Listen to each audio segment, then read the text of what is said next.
I've finally been able to remove the front hubs with the usual difficulty, joints that won't come apart. The bottom ball joint in particular on both sides would not split with a scissor type ball joint remover. I ended up having to use the least favourite tool in my collection, the splitter fork, and it took that to free the bottom ball joints. The top ball joints came out alright, just with the scissor type splitter. So they're all off. The suspension, in terms of the torsion arms, that's released the tension on that. I haven't disconnected the reaction plate yet. I'll be doing that as soon as I've got the whole vehicle up on stands. Got the two stands at the front, they'll have to come out because I'm removing the picture frame and taking the engine straight out the front. Probably going to put some stands under the frame towards the bulkhead, a little bit further back than that one is at the moment, and I'll be putting two further stands under the rear, so under the actual reinforcing under the floor, in line with the rear bulkhead here. I've jacked up the rear of the car, tried to remove the rear splines, or the rear wheels. Had enormous difficulty, which seems to be the par for the course, removing this particular spinner. It would not come off. In fact, I had to use a little bit of heat, not a lot of heat, from the propane torch to warm up the spinner, and then tap with a very large hammer, gently of course, with wood. You can see the bits and pieces of the wood that's left over, and it had to tap all the way off. It did not spin at all. The joint is completely dry, and I think that's part of the problem, and when I get the wheel off I'll just check that. So the whole thread was dry and it wasn't going to come off. I mean, it fought all the way. One on the left hand side of the car, that one is coming off, so it's fine. So I'm getting very close to, let's say, get it up fully up on stands, free up the rear of the gearbox, disconnect the prop shaft, and then I'll be taking the engine out the front.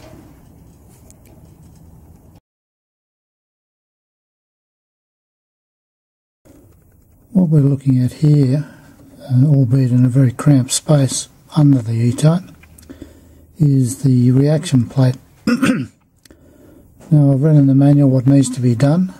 I've read on the forums how it's done, but it's another thing to actually look at a picture of what you have to do to understand, I guess, how things come apart.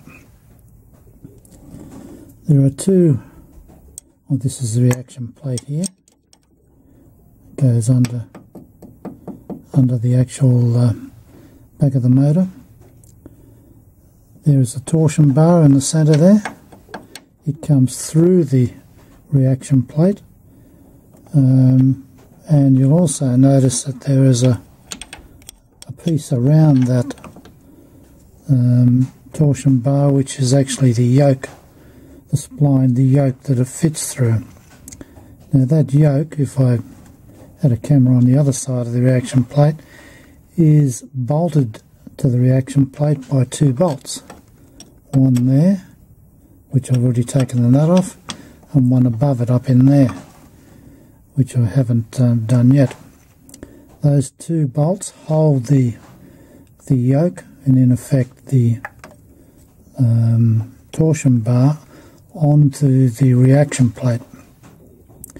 The reaction plate itself is held onto the both the frame, which is in behind there, and also the structural member under the floor here, It's held on to that by this large bolt which goes all the way through. This is actually, this piece here is part of the reaction plate. That bolt goes right through this member here and through the actual frame, the engine frame of the car, and comes out the other side. So you've actually got to undo that bolt, which I've already done. Sorry, I just knocked everything out of place. Put all that back. It unbolts on the other side here. You can knock that out. That actually holds it to the body of the car. But what you've got to do is to remove these two nuts, and if you read the instructions carefully, it says to tap these back flush with the plate, and then you should be able to, I assume, tap this plate backwards, and that will actually pull it off. I'm not too sure whether it's actually going to pull the torsion bar off, or hopefully it will just push the whole yoke mechanism with the torsion bar on it, push that back through the reaction plate by knocking this. Hopefully that will stay in place and the reaction plate will come off.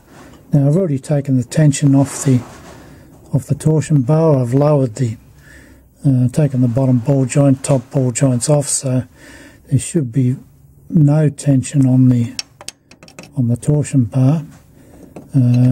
If you've got any tension on, you need to be careful tapping these bolts back. But knowing my luck, those bolts aren't just going to tap back because of the amount of time that's been in place, but that's the theory.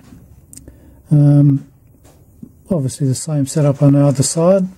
So you've actually got 3 bolts. Now I read on some forums it says there are 4 bolts holding it on. Well, not from what I can see. This bolt here, yes, it's going through this part of the member here, but it goes through the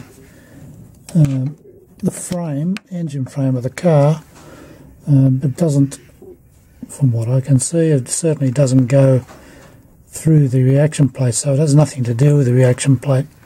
It's holding the engine frames onto the car, onto the body of the car. So it's really only 3 bolts, the 2 holding the yoke to the plate, and this big bolt here that I just knocked out, which holds the plate to the car. So that's actually what it all comprises. So I'll set about trying to tap that back flush with the plate, and I guess the reason you tap it back flush with the plate is that then you don't have to tap the plate back as far to get it off the bolts. I guess that's the theory. Otherwise I could start tapping that back now, but I'd have to tap that back a long way, and in fact that would probably then foul this bolt. So anyway, I'll start tapping away and see where I end up.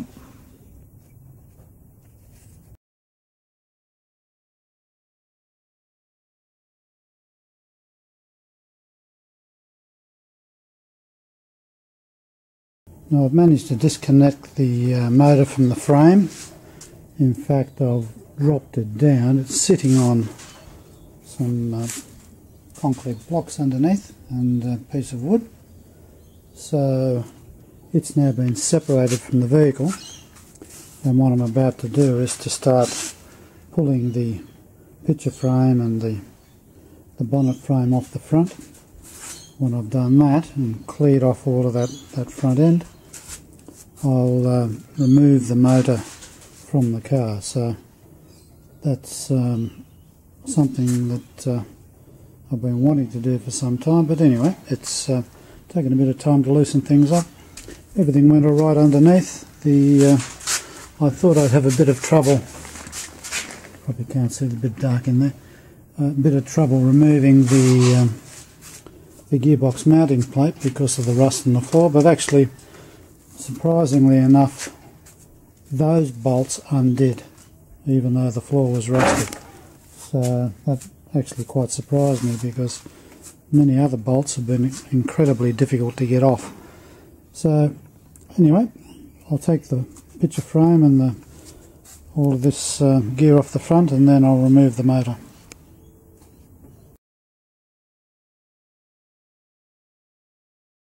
Now I've managed to get the picture frame off, and obviously the bonnet mount.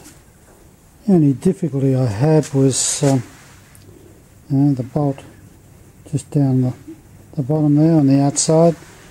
It sheared. It wouldn't undo, wouldn't move, and the bolt actually sheared. All the other bolts came undone, which was good. So now I'm ready to get the motor out. It's an extremely tight fit, particularly around the rear end, in around here, where the bell housing sort of fouls with the these front mounts, where the torsion bar goes in.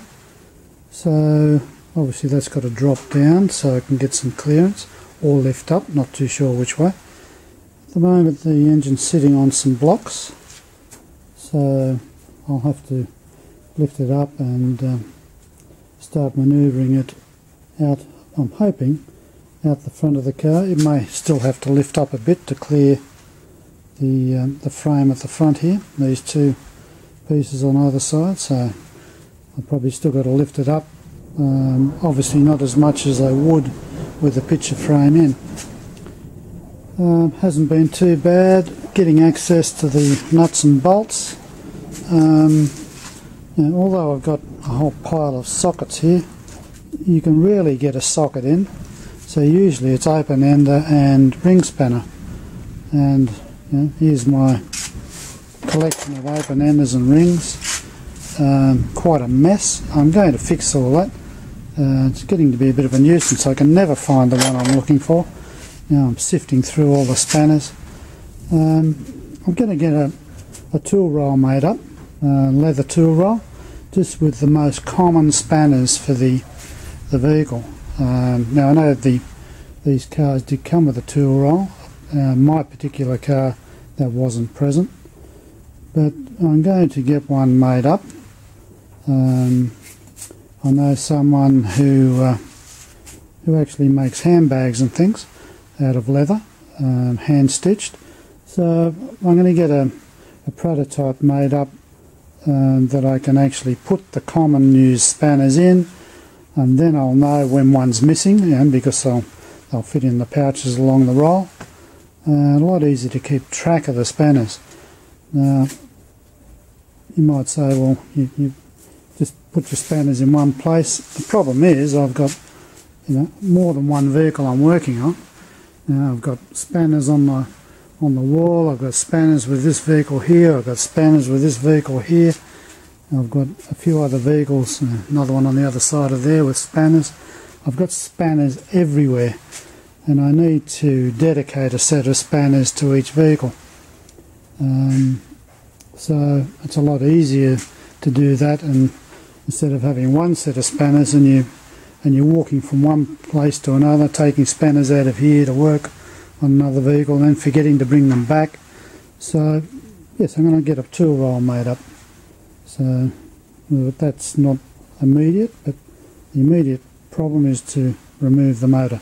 So that's the next thing I'm about to do.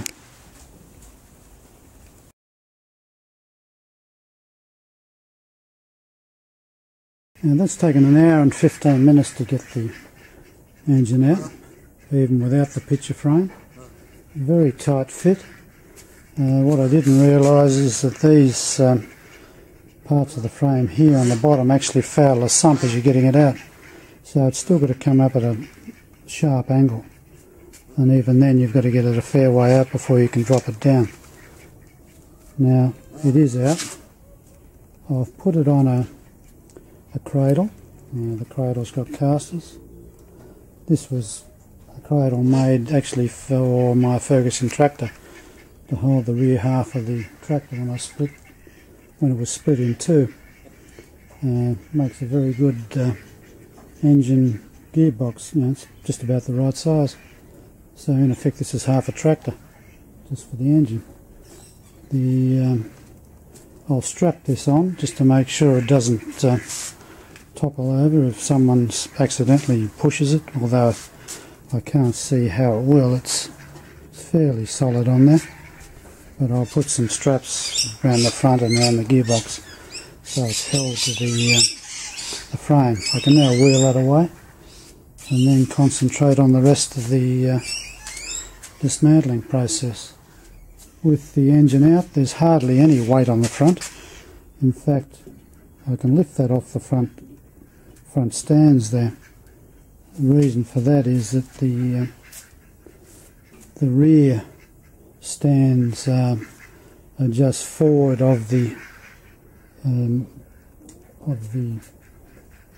rear axle, and as I put the wheels back on, it's actually balancing on those rear stands. So quite interesting. Point of balance with rear suspension still in is pretty well right at the back of the car.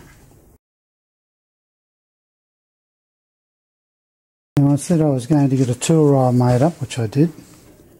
Found a local leather worker, and what I decided to do was to give her the tools I wanted in the kit and then have the tool roll made up to fit. So what she ended up producing for me was this. Now, this was meant to be a working tool roll, so not one that I would keep in the finished car, but one I'd be using during the process of rebuilding. So the quality of the leather is not as high a standard as certainly she wanted to make it, but so far as I'm concerned, it actually looks fantastic. Easy enough to undo. It rolls out. A couple of studs here to hold the flap in place, and then unfolds. So what I wanted was a toolkit that actually had a dual combination of each size. So when I'm looking at a 1/2 inch, I've got a 1/2 inch open-ender ring in long version and short version. You know, I see kits that just have 1/2 inch spanner. Well, that's all very good, except you need 2 spanners to undo a bolt. Certainly on an E Type, you need 1 each end. So I've made this tool roll where I've got 2 of each. Now these are the common spanners that I would be likely to use. A few screwdrivers, pointed end pliers, and a set of feeler gauges. So this was made up to suit my tools. I think it's very, very good. Quality is outstanding. The fit is also good. These studs worked out well in terms of being able to roll it up and keeping the flap in place. So, you know, the finished rolled tool roll is very easy to do up. Just put straight through like that and pull it back. Tightens up. Really, even with this leather, which is not the top quality leather, it becomes a fantastic roll to put in the car. At this stage, I'm reluctant to use it during restoration, but I'll reserve my decision probably a bit later. But that's the finished tool roll. Very, very workable, and in my view, one that could actually fit in the finished car, certainly in the back behind the seat.